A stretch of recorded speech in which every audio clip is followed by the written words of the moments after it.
British রাজনীতির গল্পটা এখন যেন এক অনন্ত অস্থিরতার নাটক। মাত্র 7 বছরে বদলেছেন 5 জন প্রধানমন্ত্রী। ডেভিড ক্যামেরন থেকে Theresa May, Boris Johnson, Liz Truss, Rishi Sunak আর এখন কিয়ার স্টারমার। কেউই পূর্ণ মেয়াদ শেষ করতে পারেননি।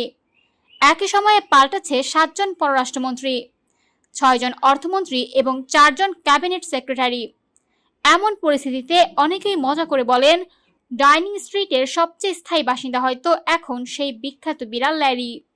তবে প্রশ্ন হচ্ছে, ব্রিটেনের মতো পুরনো গণতন্ত্রে কেন এমন নেতৃত্ব সংকট? বিশ্লেষকদের মতে সমস্যা শুধু কাঠামোর নয়, নেতৃত্বেরও।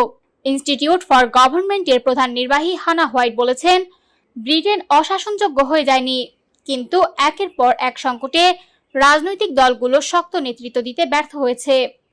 অন্যদিকে অধ্যাপক অ্যালন মেননের মতে, বিশাল সংখ্যাগরিষ্ঠতা থাকার পরও সেটাকে কাজে লাগাতে না পারা মূলত নেতৃত্বের দুর্বলতা।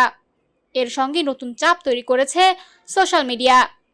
আগে একটি সরকারকে ফল দেখাতে সময় দেওয়া হতো, এখন কয়েক ঘন্টার মধ্যেই শুরু হয়ে যায় সমালোচনা, বিদ্রোহ, এমনকি দলীয় চাপ। সাবেক উপদেষ্টা থিও বাট্রাম বলেছেন, দেশের বড় সমস্যার সমাধান করতে 10 বছর লাগতে পারে, কিন্তু বর্তমান রাজনীতিতে কোনো প্রধানমন্ত্রীর হাতে সেই সময় নেই।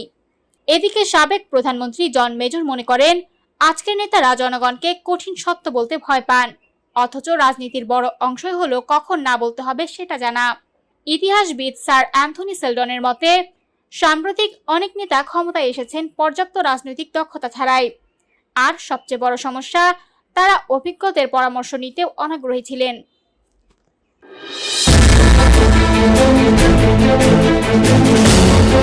Thank you.